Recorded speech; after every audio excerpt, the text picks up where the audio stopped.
আজকের যে উপায়টির কথা বলবো এই উপায়টি কুবের দেবের জন্য করতে হবে, কেন কি কুবের দেব আপনার কাছে থাকা সেই ধন সম্পত্তি টাকা পয়সা সেইগুলিকে অনেক গুণ বৃদ্ধি করার ক্ষমতা রাখে।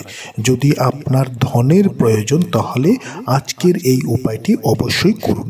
তার পূর্বে যারা এই চ্যানেলে নতুন রয়েছেন চ্যানেলটিকে সাবস্ক্রাইব অবশ্যই করে নেবেন এবং এই ভিডিওটিকে একটি লাইক করে নেবেন যাতে ভিডিওটি অন্যেরা দেখেও উপকৃত হতে পারে। আপনাদেরকে কি করতে হবে, একটি ছোট মাটির কলস নেবেন, ছোট আকারের একটি মাটির কলস নিয়ে নেবেন এবং সেই মাটির কলসে সর্বপ্রথমে আপনি রাখুন সেখানে সর্ষে, হলুদ রঙের সর্ষে রাখবেন। এর উপর আধা মাটির কলসটিকে সর্ষে দিয়ে আপনি ভর্তি করে নেবেন।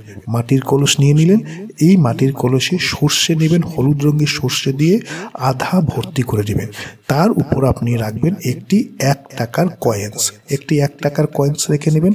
এখন তার উপর সেই যে আপনার বাড়িতে রান্না করা হয় ভাত চাল, সেই চালটি নেবেন, সেই শুকনো চাল নেবেন।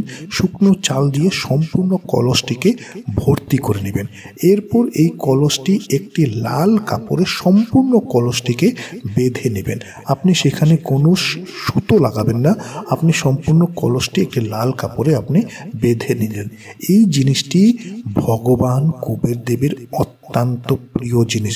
এই জিনিসটি নিয়ে বাড়ির পুজো ঘরে রেখে দিন। দেখুন আপনার জীবনে ধন আসা কিভাবে শুরু হয়, প্রতিটি জায়গায় সফলতা এবং উন্নতি আপনার জীবনে চলে আসবে।